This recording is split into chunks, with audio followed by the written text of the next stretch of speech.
Après avoir vécu une journée noire le samedi 29 août, M6 a sublimé le final de son été 2020.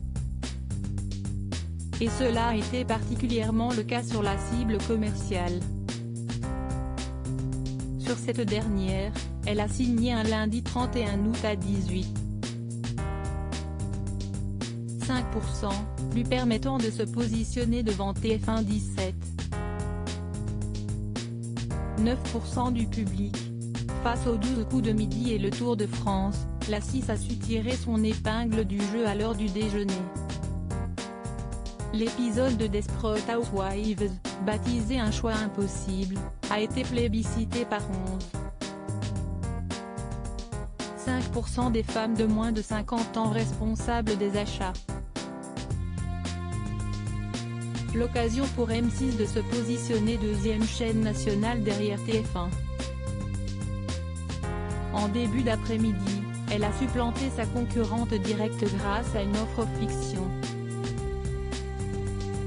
Christina Cordula triomphe avec incroyable transformation. Le téléfilm Bébé Surprise s'est avéré plus fédérateur que Soupçon maternel sur TF1 en mobilisant 17,5% du public féminin. France 2 jouait les troubles faits en s'emparant du leadership grâce à Ça commence aujourd'hui. La 6 a pu également compter sur l'enchaînement incroyable transformation Les Reines du shopping. Les deux divertissements se sont positionnés leaders de la cible commerciale en rassemblant successivement 16,5%, 19,3% et 18% de ce public si prisé des annonceurs.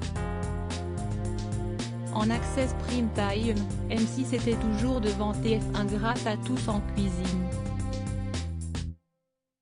Le duo Cyril Lignac-Jérôme Anthony a résisté au retour des Tox en réunissant 17,3% du public féminin.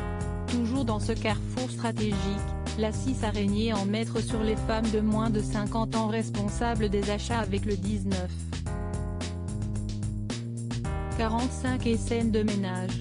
Le JT et la série humoristique sont parvenus à mobiliser 24,6% et 21,4% de la cible commerciale. Philippe Etchebest bat TF1 en soirée. M6 ne s'est pas arrêté là puisqu'elle a dominé TF1 en soirée. Le premier numéro de Cauchemar en cuisine a supplanté Trop jeune pour moi grâce à une part de marché de 27%. Philippe Etchebest a conservé le plébiscite des femmes de moins de 50 ans responsables des achats en deuxième partie de soirée. Son magazine n'a laissé aucune chance à New York, unité spéciale en rassemblant 19,1% du public féminin.